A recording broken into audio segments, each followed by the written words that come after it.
Hey, what's up, everybody? Welcome back to Conversations in Pop Culture, where I have with me Todd Kelley, who is the creator and writer of the indie comic slash small press comic Project Titans. So, welcome to the show. Man, thanks for having me. I'm really excited to be here. Yeah, I'm excited too because this book is fascinating. There's a lot of shit going on with this book. And before we get into it, and we're going to do a little bit of spoilers, but nothing major. Yeah, that's fine. But some people might not know what this comic is about, and they might be hearing about it for the first time. So, briefly, what is Project Titans about? All right, so Project Titans, we follow our main protagonist. He's what's called a nameless, and so he has been raised his entire life. When he was born, he was marked for ascendance, and so that meant on his 16th birthday, he was going to ascend and become a demigod-like creature called a Titan, and his name was going to be revealed to him kind of during this ascension.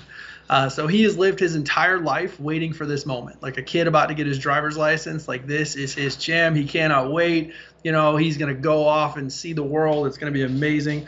So our story starts the day before that's going to happen, and naturally everything just goes to absolute chaos. So it's up to his island is attacked by a legendary creature called the Shade, and it's up to him and his two young Titan guides, Halo and Hope, to try and fend this creature off and really survive until sunrise, when he can finally reach that moment and be more assistance and again like just kind of have his moment and save everybody on the island. And so, before we get into it, 'cause Yeah. obviously there's 5 issues, there's a lot of pages. Yes. Issue 5 is what we call a double issue. Yes. And so, where did this idea come from, and where did it formulate, and how did it all come together? Because there's a lot of stuff going on, and it's layered on complication to some degree. So it's been a story that I've wanted to do for a while. I'm a big comic, manga, anime fan. Just kind of one of those guys that always was like, man, I could do my own story. Like this would be a lot of fun. And so just kind of over the years, those layers got added, right? It started just kind of as really basic, like ABC, and then as you kind of develop it more and more, you add the depth and the side stories, and the more character development. And then I actually did it as a short story a couple years ago. Yeah, I really had no idea how to turn it into an indie comic. I don't really have any artistic ability whatsoever, so I had no idea how to turn it into an indie comic. I knew that I wanted to, tell this story, so I started doing it as short stories and self-published them on Amazon. I did 4 different short stories, taking it kind of through and developing it, and then I actually went to a Comic-Con. It was a Tampa Bay Comic-Con. It was 4 or 5 years ago. I don't remember exactly when. But I met an indie creator. And, anytime I go to these shows, I'm in sales for a living. And anytime I go to these shows, I always kind of look around. I'm like, man, if I was a vendor, I would do this. If I was there, I'd be doing this. Like if I were him, I'd be out, pitching it like this. And I ended up going to a booth where somebody was doing almost everything I had just talked about and even more. And the guy's name was James Hake, and he does Solar Flare. And so this was before Solar Flare got picked up by Scout Comics. And I just sat and talked with him at the show, and he kind of walked me through like how he got through those first few roadblocks of creating his indie comic. And it just really like got me going, and it just got past that first barrier, and then it's kind of nothing stopping me after that. I remember coming home from that Comic-Con and sitting down with my wife, and I believe my sister-in-law was there at the time, and I was just like, hey, I've got this idea. And then it was just kind of like after that it was just off to the races. And so, what was that like? Because it seems that you had the basis in short story format to Right. take that into a comic medium, because writing prose is one methodology, and then writing a comic is a whole different ballgame. And then artists, and then giving it to your artist and figuring that dynamic out. And also, when you're writing something, you could write anything you want, but somebody has to draw it in a comic. Exactly. So the whole experience was a lot of fun because one, I mean, just kind of being a big comic book fan, when I wrote the short stories, I broke the chapters down into kind of what I would want to see in a comic book. And again, kind of just being a big anime fan as well, like it kind of flowed story wise like that. So whenever I started looking for an artist I really wanted to go with somebody that kind of had an anime feel, that I wanted that black and white, I wanted that manga look. And I went through a few different artists, and I'm definitely one of those guys that, there's a few people that got paid and never delivered some work to me. And it just is what it is. It's all kind of part of it. And, I finally met, a great artist. His name's Kiox Chin. He's based out of the Baltimore area. And, he sent me some stuff, and like, he just got the story right away. And he was one of those guys that I told him, hey, look, and I would describe this character, and I would just give him kind of some bullet points of the character and really just be like, okay, cool, go with it. And then he was coming back with stuff that, I'm just like, wow, that's awesome. Like, I didn't even think about, I would tell him, hey, look, do A, B, and C, and he'd do that, and then he'd add D and E and be like, I think that really adds a lot of depth. And I'm like, man, that's perfect.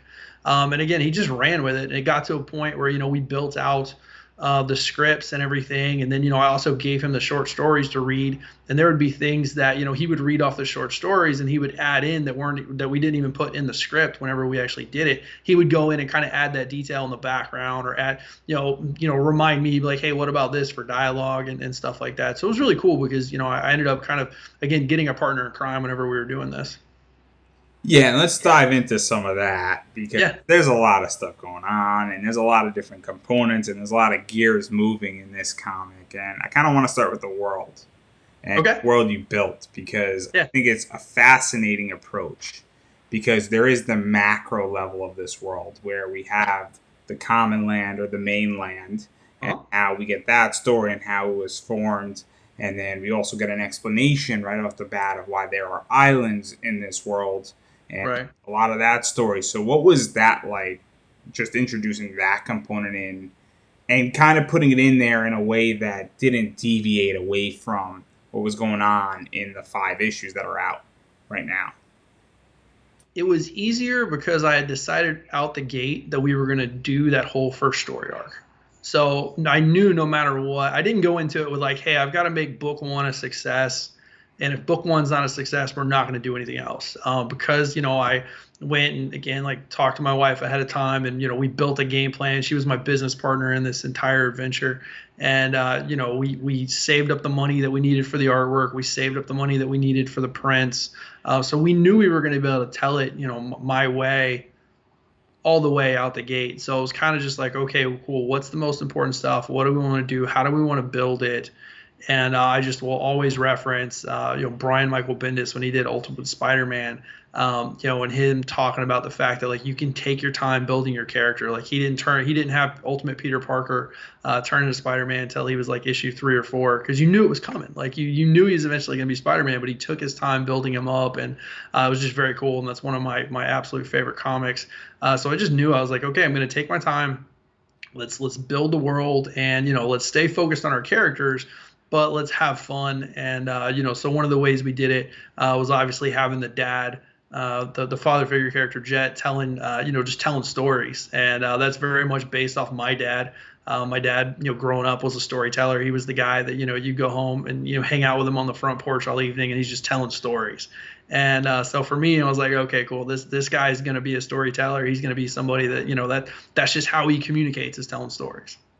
Yeah, and one of the things that I like also is that we get that micro level as well in there because he is telling those stories in a marketplace, and we kind of get an Right. idea of where the nameless boy or nameless, Yeah, as we're going to refer to him, because he does have a name, but I'm not going to drop it. It's that's fine. We'll kind do of that a later. spoiler. It's a We'll spoiler. drop it later. We'll get to the end. And so what was that like? Because it does create a very cool position where we get that macro level Mhm. right in the micro level, and we get both of them working together, and we get answers to questions because kind of the first answer is that Right. he's going to go and ascend and be off to the mainland. What the hell's the mainland? And we kind of get that answer the day before he's supposed to go. And so that's a very cool thing to do, and it's almost perfect in many ways. Well, thank you. I appreciate that. It was a lot of fun, and again, it was kind of breaking it down. It was like, okay, cool. This is this first issue. What do I want to take away from this first issue? And if I'm the reader, what's going to make me want to read more? And I feel like we had to do a good enough job of kind of giving you that larger scale of this is what this world is going to look like, while still focusing on the father and the son. and really kind of building up to where they're having a little bit of conflict, I guess internal conflict, where the son is worried about, now he's starting to get nervous about this ascension, like what's actually going to happen. And he's asking his dad, like, "Are you even going to recognize me after this?" And then all of a sudden he goes from I'm excited and this is all I want to do to, all of a sudden he's kind of realizing, like, man, I'm actually going to leave. So it was fun. Yeah, and you kind of led me into my question, so let's talk about Yeah, characters and Jench and yeah, everything that he's about. So just to give some background here, yeah. he's the father of the 16-year-old who's about to go off to become a Titan. I'm Mm-hmm. not too sure if it's his real son or what the full story of that is, but I don't Right. think it's too relevant at the moment. And he tends to tell a lot of stories. He likes to barter, Yeah. and he knows a lot of stuff about the Commonwealth and how Uh-huh. Dana works and Yeah. information just in general. And he interjects a lot of that information through his stories and through talking to his son. And even when the two Titan guides come, he interjects even more information, and it feels very natural. And so, what was that like to really have that character who's a storyteller, who is natural and is almost an information hub and spilling the information and Right. interjecting it and weaving it into the actual fabric of the comic, for lack of a better word? Because that's kind of what this character Right. does very, very well. So, what was that like to play with? Because it's hard to create those characters. Man, it was a lot of fun. And it was kind of one of those things where you had to be very careful because you don't want it to be overdone, right? Like you don't want to do too much. You don't want to give out too much information. So for me, what I had to do was kind of just go back with that character and almost just write his entire story. Where's he been? What's he been through? Who does he know? What information does he know kind of going into this? That way, you don't have him act one way in issue one and then a different way in issue three. So it's just very much just kind of putting those layers in there and be like, okay, what's this guy's story going to be? What information can he share? And again, it was a lot of fun, like in terms of mapping him out, because you almost map him out further than you map your other characters, because he, is the one that's kind of got all the history.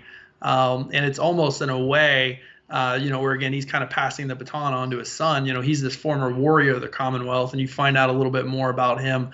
Kind of in issues 2 and 3 and 4, really. Kind of what he's done and been involved in. So it was, again, I kind of looked at it like almost passing the torch. Like, here's this last bit of information, and here's what's going on here. But he's still going to be really relevant whenever we move on to the next story arc and stuff like that. He's going to have his role. Yeah, and just to ruin a little bit of that, Go to for it. give people some of this, it's not a major spoiler. Go for it, man.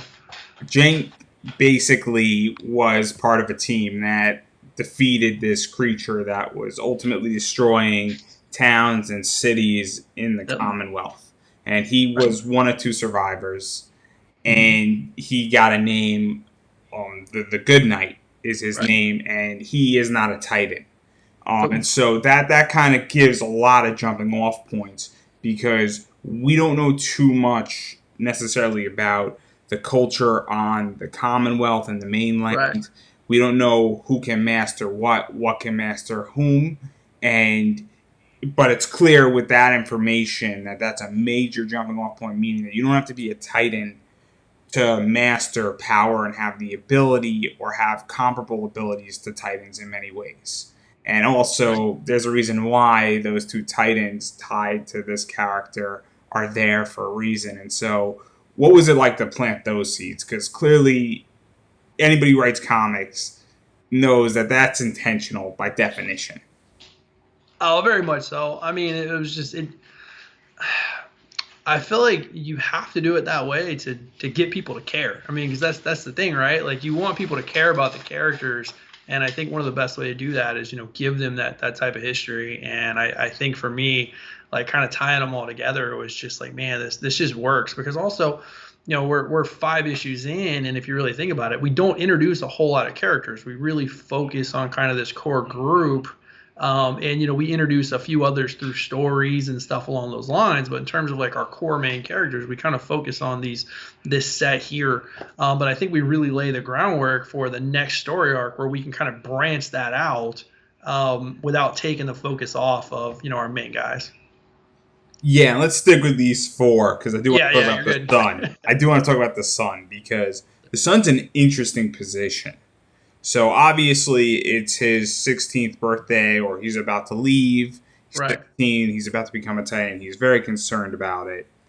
And this is kind of like going off to college is a really fair comparison, I right, think, for a lot of people to get it. And then everything goes to shit. And through issues 2 to 5, we get this growing up period for him. And we get right, this almost transition from being an adolescent into becoming an adult. And that's something that's very cool because we actually see the transformation in, I think, the 110 pages that issues 2 to 5 right, encompass. Because in issue 1, he's kind of not really matured and not right, maturing. He's just sort of voicing how he feels a little bit, but he's like, Dad, yeah, don't embarrass me, type yeah, of thing. And right. so that's a very childish thing. So what was that like for you to get that captured and that idea captured? Because you clearly see it if you read all of them, and if you read it like I did in a matter of 2 hours, it's evident. It's evident and it's crystal clear. I think I was really going for, and I mean, obviously, you always want the reader to just kind of take away what they take away, right? I mean, you want to write it and you want to put it out there, but I want your experience to be your experience. But my goal was really towards the end, like the ascension almost didn't matter. Like he had grown up so much in that night. He had, kind of made so much progress in terms of like just where he was at from again, kind of the whiny little kid the morning before, and just going through this whole experience that by the time that the sun actually rises and they make it to this moment. He's there. Like mentally, he's like, okay, cool, I'm ready for this. And then that's when we throw the big swerve. But I mean, he just, you want him to just grow kind of throughout that whole evening. Yeah, I want to table him for there right now. Yeah, that's There's fine. a lot of stuff going on, and I do want to talk about Hope because she's pretty hot. And if anybody's reading it or within, I think, issue 4, you figure out why I'm saying it. But there's a lot of stuff going on with her. There's obviously some other stuff that's kind of fun that's thrown in there, such as the relationship is starting to blossom between Right. Nameless Boy, who has a name, and her. Yeah. There's a few reasons why. Obviously, if you didn't get the hot reference, there's 3 or 4 options. You could pick which one you think it is. So, what was it like creating her, and then at the same time also creating Hollow, who kind of is the opposite in many ways of Hope, and he's kind of very protective of her, Right. but he can't be ultra protective of her for certain reasons. Man, with Hope, it's kind of this fun part. We're gonna write this character that you're going to slowly reveal more and more information about her. And if you really think about it, kind of going into issue 5, we know more about Hope than we pretty much know about a lot of the other characters than maybe other Jet. That's it. But she kind of, to me, for a long period of it, actually really is the main character. She ends up being kind of one of the strongest characters in it, at least in my opinion. But I had a lot of fun writing it because you kind of get back into like the teenage boy mindset, and one of my favorite parts when we were kind of putting it together, I believe it's early in issue 2, where Nameless gets hit by fire from her, and he's like, holy crap, like I'm probably really burned. Like, how bad are my burns? And then she takes her hood off and he's like, oh wait, she's hot. And he just doesn't even care about the fact that he got burned. Like he doesn't even pay attention. He doesn't like give it any thought whatsoever that he was burned, that he wasn't burned. All of a sudden he's just like, wow, she's attractive. And then like kind of any time that like she's doing something or whatever, he like kind of just gets caught in the moment of just being like, wow, like what is going on over there? So but also you want that character to just be strong. Like you want her to be somebody that like when she's charging in the battle, you're like, all right, cool, she's going to take care of this. She's kind of the more fearless of them, I think, and just the one that's like, all right, cool, like we're going to have this absolutely crazy plan, and we're going to make it work, and you believe her. Whereas Halo's kind of the exact opposite. And, he's a lot more straight laced, like, hey, this is against the rules, or hey, we're not supposed to do this, or that's really stupid. Why would you do that? And, it was really fun kind of getting into like issue 3, where it's kind of the 3 teenagers, and you can really kind of play with the sarcasm and the banter between the 3 of them now that like kind of the adults out of the picture for a little bit. And it was a lot of fun. Yeah, and we don't know that much about Hollow at the moment. I think he's the No, least we know about, and that's agreed. fascinating in many ways, and I think it's intentional. It And is. Yeah, I'm curious where that's going, and I'm not going to press you on that, that's but fine. that should be something that people who are interested in this comic should be questioning, saying, where is issue 6 going to reveal about Hollow? What does Hollow know about the bomb that's dropped in issue 5 that we're not going to talk about? There is a bomb that changes the game, for lack of a better word. Right. But I do want to talk about the bad guys too. Go for it. They're And my and favorite. and, and I'm a heel fan in wrestling. I Same. love the bad guys. They're the best. Randy Orton is savage and he's killing it right now. It all started. It all He's started going at for the title, Backlash. right? I don't know what he's gonna do, but it would make sense. But that's not here nor there. All It all right. started when he beat Cactus Jack some 17 years ago. But there's two bad guys, and I think Yep. I'm saying it right. I think there's the Colossus or Colossal, Colossus, yeah. and then there's the Shades. And Yep. so clearly, Shades have been done in the Aragon series. Mhm. DC has a version of that. Yep. Mythology has a version of that. Same thing with the Colossus. Yep. And so yours are different. And we don't know much about the Colossus per se at the moment, but we know a lot about the Shades. So what prompted that? Because the name and the idea necessarily might not be original, but the way you portrayed it is different. So I really wanted to tie it in with kind of the main character of Nameless, and really have him fighting. So here's this character, and I mean it's large, it's menacing, it's got a very scary look to it, right? So visually, it was just a lot of fun to play with and to put the battle scenes together. Anytime we're putting together the artwork, it's just a blast. And we put together a really fun backstory, and I say fun, I mean it's absolutely twisted and messed up, but it works really well for him. But this wasn't the place to tell that story. But we had to be very careful with kind of how we used the creatures, because we wanted it to line up with obviously what we wanted to do with them in the future. But the character as a whole, kind of, I guess, deciding to kind of call it the Shade is just really just because that's what, when I started writing it, that's what I always called it. And, it was kind of just one of those things, like, as I got further and further into it, and I toyed around with maybe I should change this or maybe I should change that because, of again, kind of all the stuff you referenced. And I just was really like, nah, my heart's not in it, man. Like, I'm going to call it what I've always called it. And, that's how it's going to be. But the creature, and it's funny too because the creature's got a couple different designs. I think the stuff I sent you had the covers in it, right? Were Yeah. you able to see the covers? So I don't know if you saw, but there's this first cover. It's black and white, and my buddy did that for me. So my buddy Forrest Davis, I was living in Jacksonville, Florida at the time, and he did this artwork for me, and that was the first piece of artwork that was just based off me telling him the story. And so that was our first piece of art. And so obviously we went with a different design of the Shade, but you can kind of see with originally like what we were going for. And when it came time to actually like print the book, and I kept going back and forth, and I had this other cover, and I'm like, man, I have to use the one Forrest gave me. Like, it's just, I have to, like, it's just, that's the cover. I'll do a variant on it one day, and I know it's got a different design of the Shade, but it just, that cover to me has so much heart, like I just had to use it.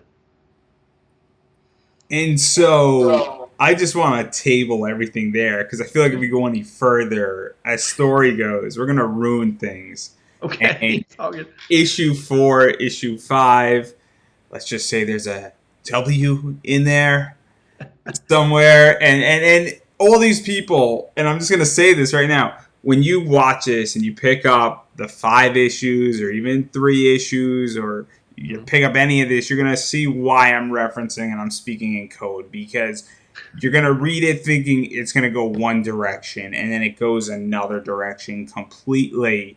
And it's kind of the first 5 issues are going straight and then we make a zigzag pretty much at the end of issue 5. Yeah, it's a pretty hard left. Yeah, it's a pretty far left. It's going fast around the corner. You know, But having said that, without ruining too much, what can people expect going forward with issue 6? And as much as you can reveal without giving that's away fine. too much, which might be hard because it's kind of hard to do that the way It issue is. 5. I will say that it's one of the most interesting things, like selling it at the conventions, right? Is not giving away that twist. So doing everything you can without kind of giving away the ending. And then I did a convention in Jacksonville. Sorry, I know I'm getting a little off topic, but I did a convention in Jacksonville a couple weeks ago, and it was the first one where we had all 5 books. And so I sold to a bunch of people on Friday, and on Saturday they were coming back and just being like, "Yo, like that was awesome! I didn't see that coming." And I loved it. That was perfect. I read it again, and it made sense the whole time. Like, and it was just so that was really cool.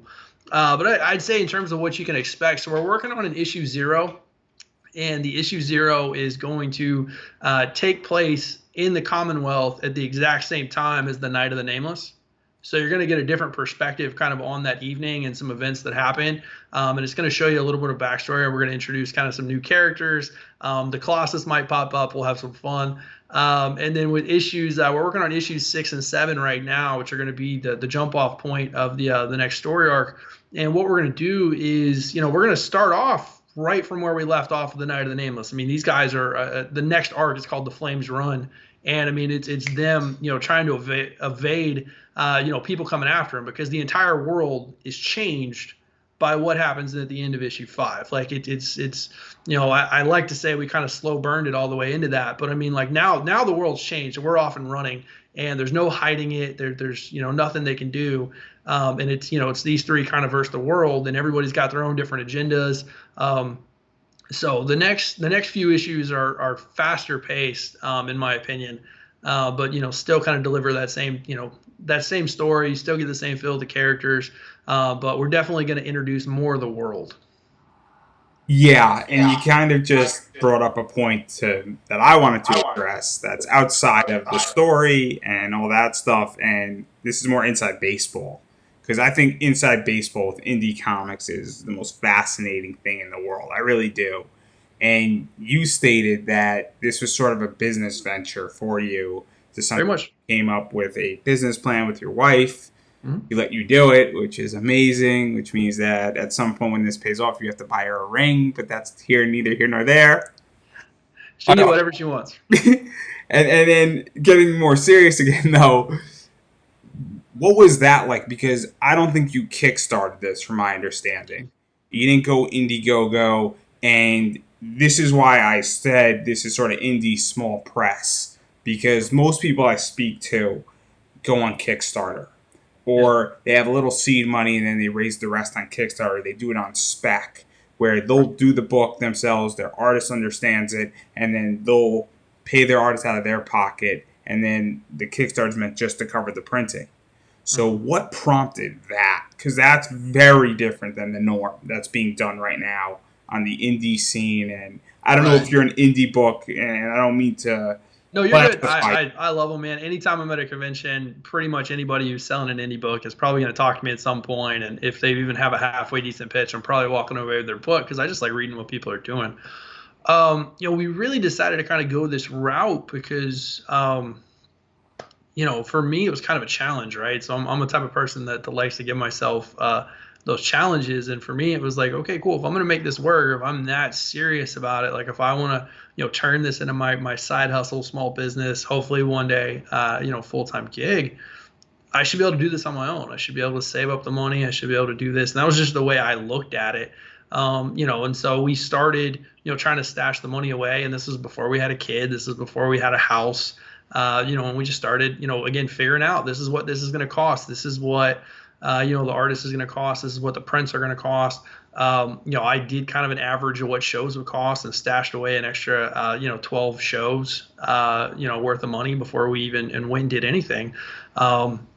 And honestly, I wasn't even going to print anything until we had the whole first 5 issues complete, because I'm a binge reader. I'm a binge watcher. It's just how I am. And so I never had any intent of releasing them before I had the first 5 issues done. But while I was working on issue 1, I got hired to do another book for somebody else, a YouTube influencer named Brandy Santel. Did a book called Atlas Rising, and I wrote that.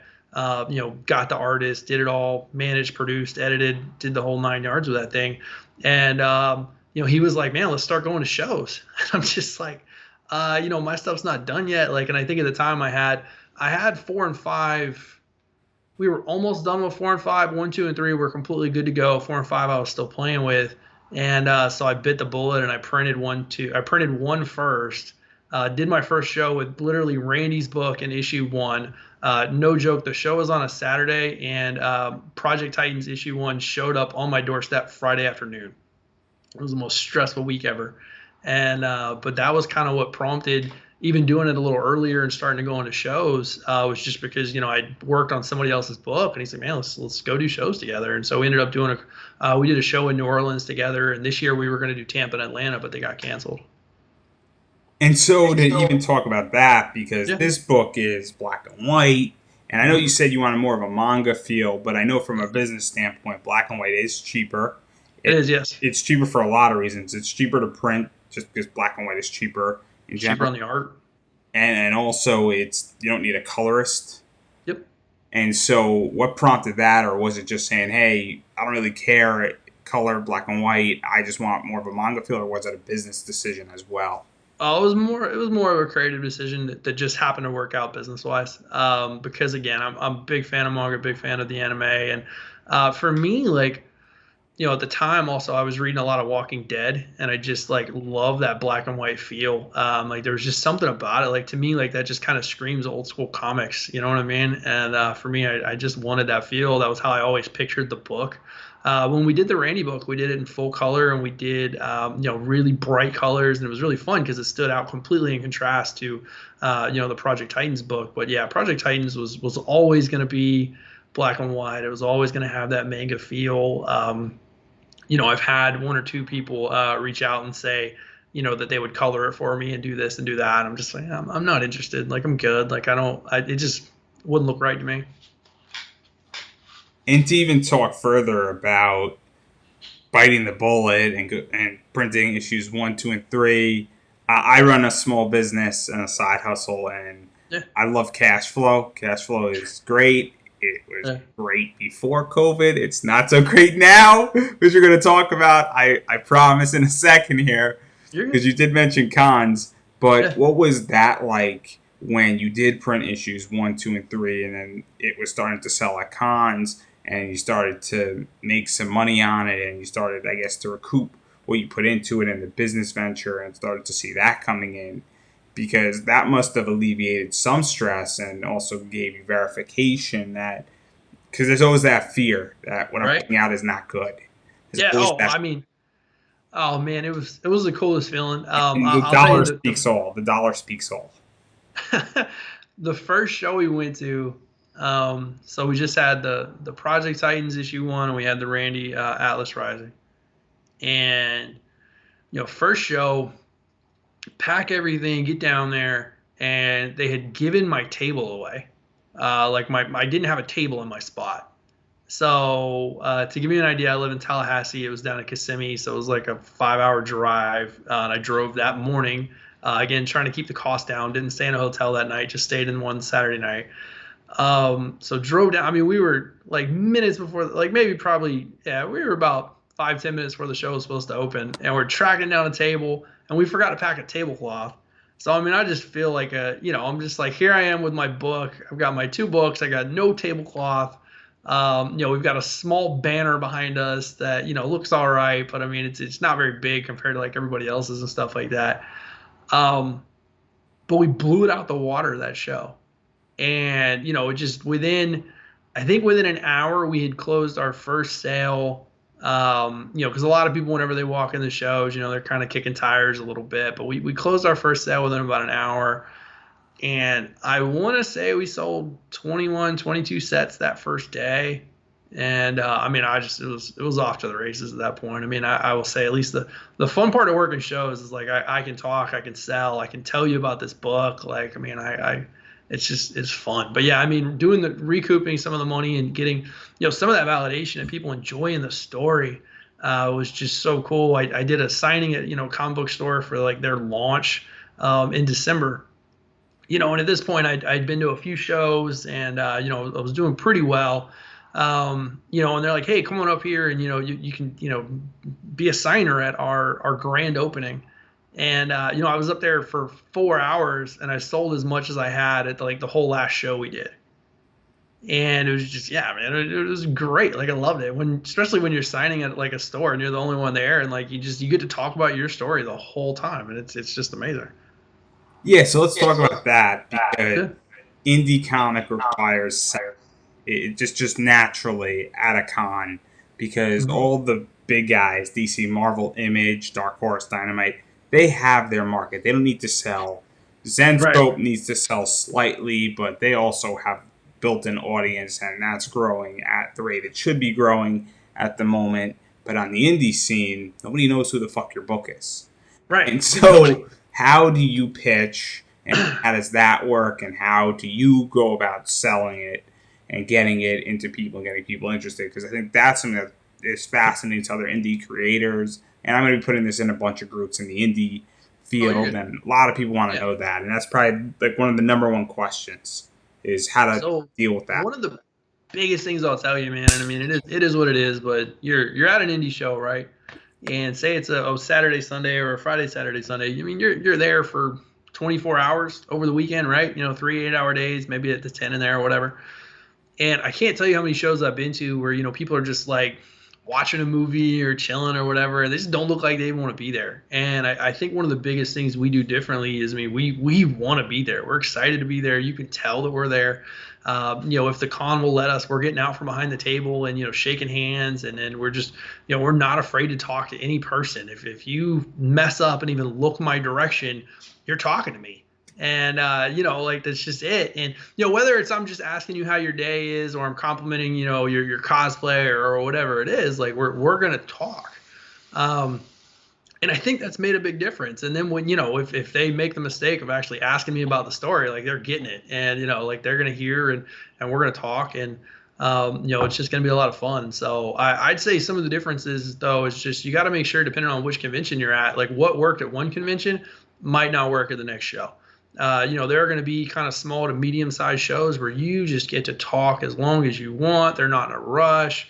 Um, there's going to be big shows where you're going to get 15, 20 seconds, and you got to have that pitch, and you got to be good to go. We've been to shows where, I mean, I didn't even get to finish the pitch, and they're just like, yeah, cool, great, I'll take them all. You're just like, oh, fantastic. And then, there's been small shows where, I mean, you basically like, you give them the whole layout of the story, and like, you're talking to them about what's going to happen in the next arc, and they're just into it and everything's great. And then they're like, yeah, cool. Maybe I'll come get it tomorrow. You're just like, oh, it breaks my heart. Like, I just put my soul on the line to you, man. So yeah, it just, it's all part of it, man. I think the biggest thing too is you just, if they don't buy, you just got to be okay with it. Like you just, it's not for everybody. You're not going to sell to everybody. Every no just is one step closer to your next yes. So, I mean, you just got to pitch. Yeah, and I agree. So let's talk about the con because cons are messed up now by definition. By Yeah. definition, it's messed up. It's messed up even in a lot of ways on how cons are run. And Hmm. we're learning now that cons were never safe, and now COVID proves it. So we all knew Yeah. cons weren't safe, but we were like, it's not that bad, and it's a very minuscule risk. And apparently, I think COVID has changed that game a little bit.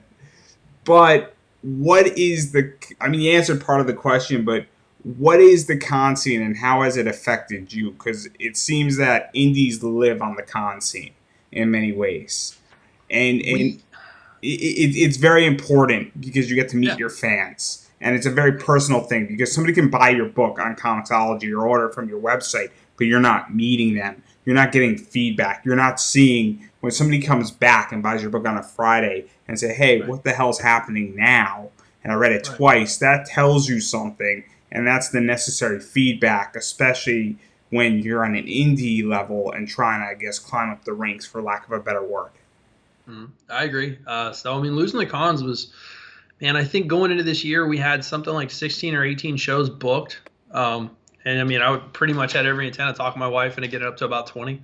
So we were just seeing what we could do. But we had quite a few shows booked, and we had a game plan, and um, you know, excuse me, we had a bunch of artist alley tables, for the first like 6 months, and then the back half of the year we were going to be splitting vendor tables with other artists, that I just met at shows and connections and everything, and be at different spots on the floor. So, I purposely had planned on this was going to be the con year. We were going to, do what we did social media wise, but I mean, for the most part, we were going to try and grow the audience through doing cons. So again, like, I'm based out of Florida, so a lot of the cons were going to be Florida, Georgia, Alabama, Louisiana. Again, my artist, Kiosks, we were going to do Baltimore together. Was going to be one of the plans. So, I mean, we were going to sneak up and do a couple different things. And, all that went to garbage. I'll say the plus side is that it really allowed me to sit back and get 4 and 5 finished, to go back, do the lettering, get the lettering fixed on 1, 2, and 3. So it was a blessing there because, and even like simple mistakes, right? So whenever I built the books, I had every intent of just selling them at shows. There was, no dream of like, okay, cool, I'm going to get picked up by a small, medium publisher or anything like that. Like that wasn't the goal. I was just going to go sell at shows and have fun. And so selling at shows, and it was just a mistake I made. I didn't put the issue numbers on the covers because selling at shows, it doesn't matter. I'm here to tell you this is issue 1, this is issue 2, this is issue 3, right? It's not a big deal. So, fast forward to COVID, everything gets canceled. And so one of the things I did was whenever Diamond stopped distributing at the very beginning of all this, Diamond shut down and they were like, hey, we're not going to send out books. I reached out to pretty much any comic book store that I had a relationship with through shows and just through whatever. And, it was like, hey, look, if you want to have New Comics Wednesday, like, I got you. I've got the first 3 of Project Titans and I got Atlas. Like, let's work something out. And so, we got in a bunch of stores so they could still have a New Comic Wednesday. And that was really cool. And then I remember getting a phone call on like the Thursday and they're like, yeah, so which one's issue 1? I'm just like, oh, man. Okay, learn my lesson. Cool. So we went ahead and we added the numbers to 1, 2, and 3, and on the reprints they'll have 1, 2, and 3. So that's how you'll know if you got the first print. It's the lettering's bad, and or it's not bad, but it's not great. And then 1, 2, and 3 aren't on the covers. So there's a lot to talk about there. There's a lot to talk about there because you fixed the lettering. Yep. Then you also put issues numbers on them, and then you started getting into comic shops when cons started failing, and so that seems to be very much, I don't want to say anti-indie, but very much adjusting to the environment and taking what you have and realizing that one ship is sinking and you jump to the one that's still floating. Well, and that was it. I mean, it was trying to adapt because the other piece of it too is that here's these comic shops. And this is their bread and butter. They need something. And so, I mean, we definitely worked out very favorable deals where we got in comic book shops, but they still had a big opportunity to make some profit selling the books. And, I remember talking to a couple different stores and they were like, you won't be offended, like, if we kind of use your books as like a giveaway or like an add-on to get people to buy extra stuff. And I'm like, yeah, I don't care, man. Like, I'm essentially, selling or donating these to you, however, you want to view it, like whatever it's being viewed as. So, that's your call at that point. But, I want to help you out. Here's the deal we'll work out. And, that's what we did. And so it seems to me that you adapted, and I am curious because you do a bunch of cons. You said that you were going to be doing 16 to 18 and try getting that up to 20 this year. And obviously, we're now starting to see a lot of flaws in the comic con scene. I have my own view. I present at a lot of anime and comic cons, and there's a lot of flaws on that side. But that's not me. That was Monday's interview, everybody, with a friend of mine. But clearly, we're starting to watch part of it. We're starting to see a lot of flaws as far as indie comics and the way cons are being done. And also, I think, I'm in DC and I'm a big Awesome Con fan, and they were expecting 80,000 people last year. I didn't think they made it past 40, and that's me being generous. And it was tamer than the year before, so I think there's also less interest to some degree. And so, what do you foresee with the con scene in the next 6 months or a year? Because I think June is going to be when anything really starts to come back in full force, or even experimenting, let alone, I think people Right. sort of like online. I mean, I like the virtual con if it's done right. Right. Well, I mean, I think it's a little bit for everybody. So, kind of what you said about like Awesome Con, I think leading up to COVID, part of the problem just was saturation, right? I mean, and like at the end of the day, they were starting to have cons pop up everywhere, and a lot of the cons That was weren't something bookend. that me and my friend were talking about, where I made a statement and he did not like my statement. I said, maybe some cons need to die.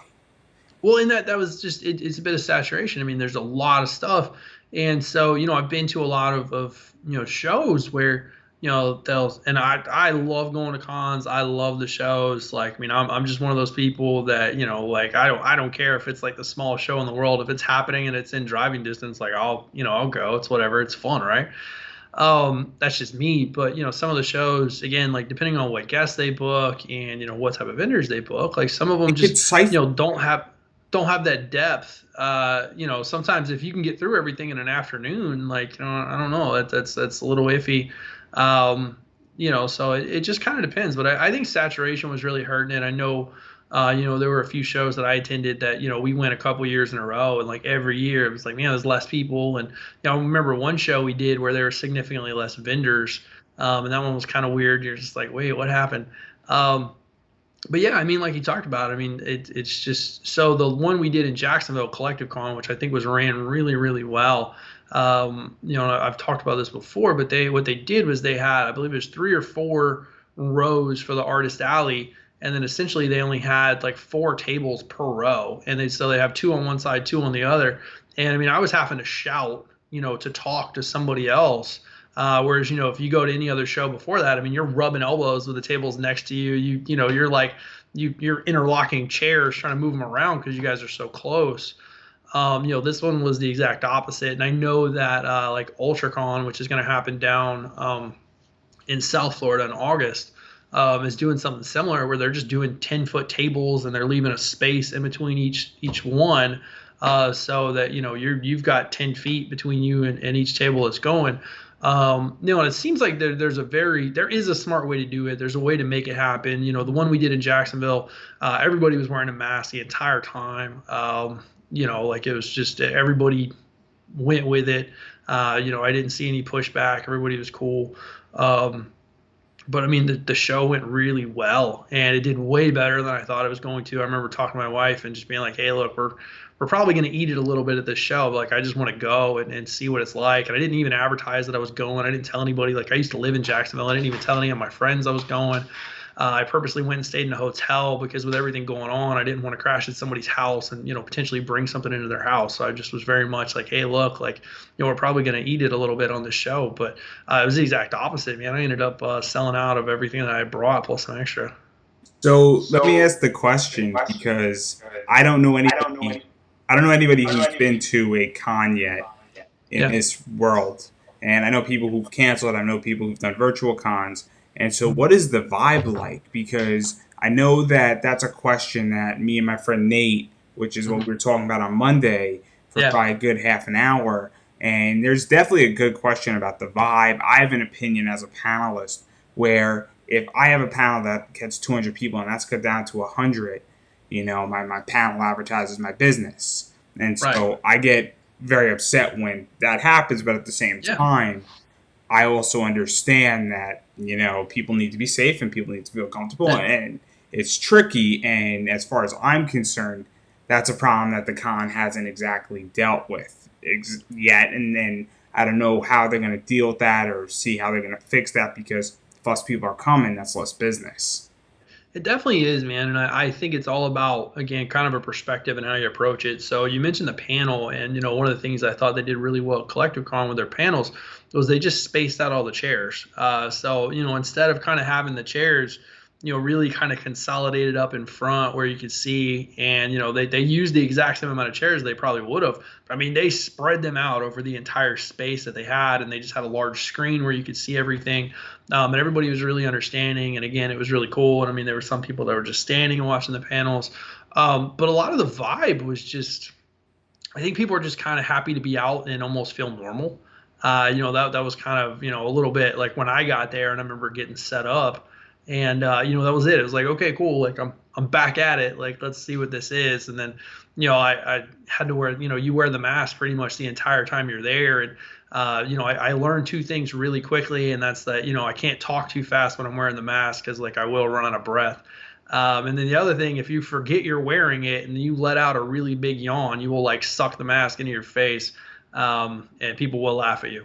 But other than that, I mean, again, it was a lot of fun, man. I think it's all about perspective and how they handle the setup of the con and how seriously they take the safety.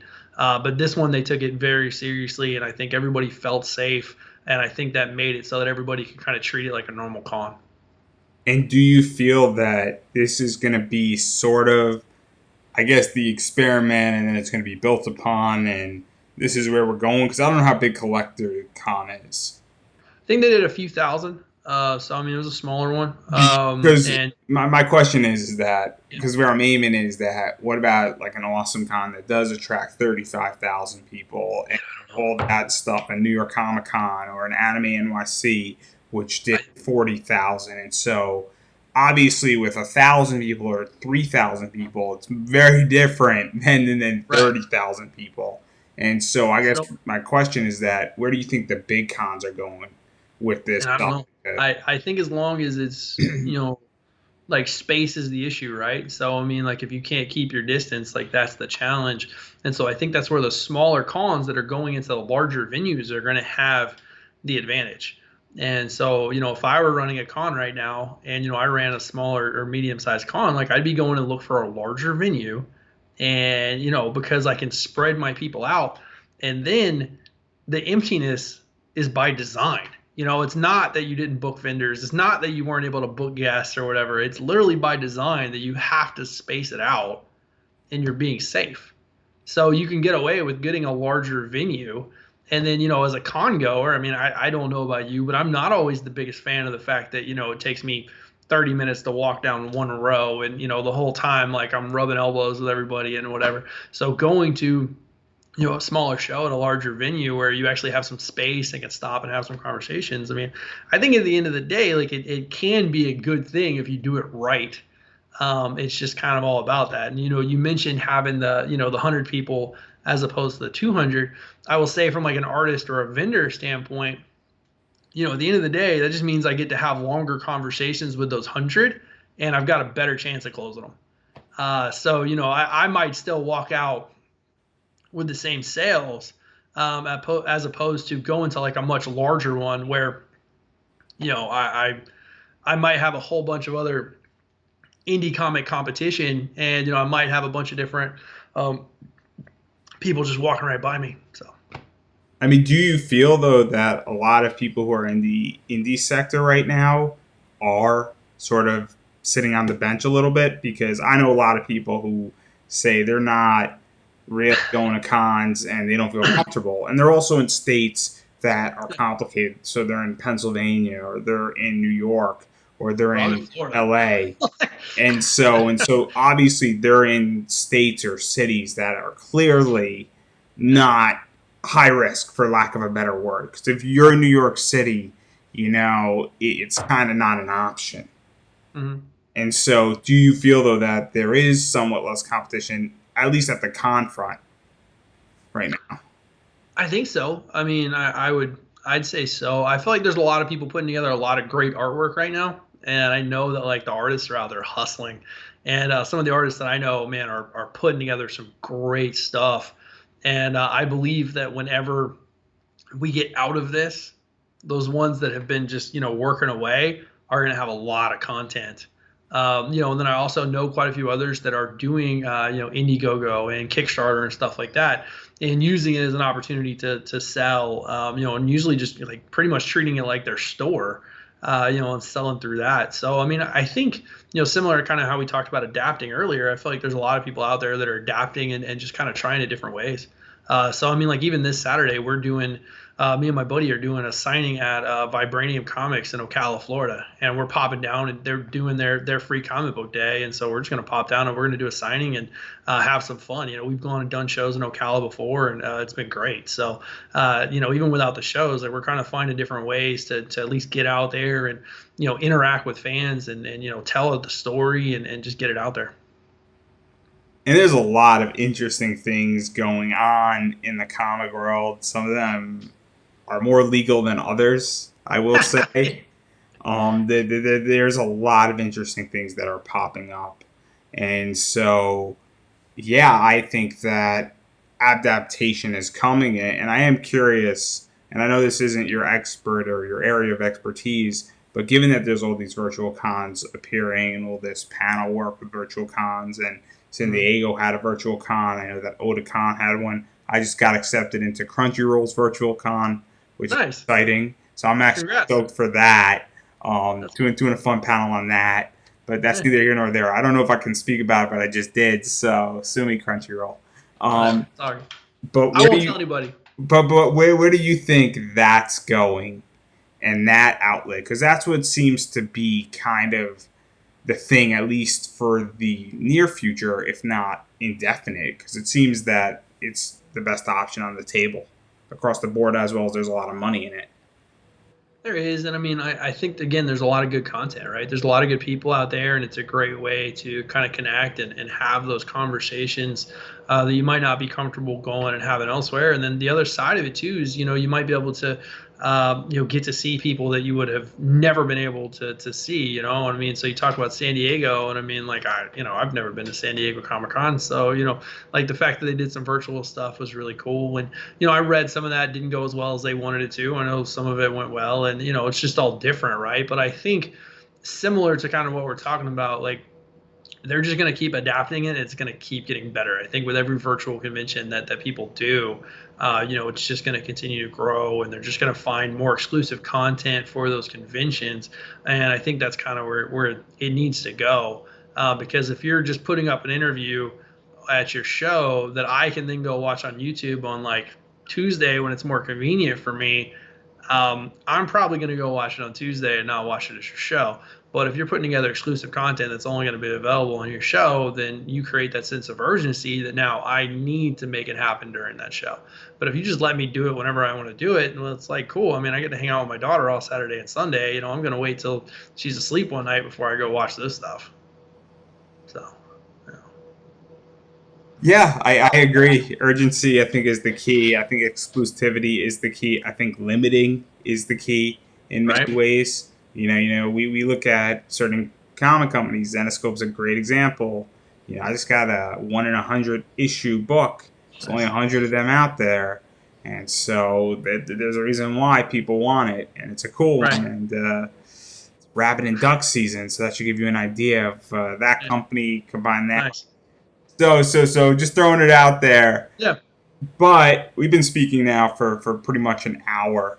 And I do want to give you an opportunity to promote yourself. And I know that you're in a bunch of comic shops, which is awesome. I know that you have that Atlas book, Yep. 5 issues of Project Titan are out there. So where can people find you and your social media? Where can people find your website? Where can people pick it up? What are some comic shops? Because I know you're in a bunch in Florida.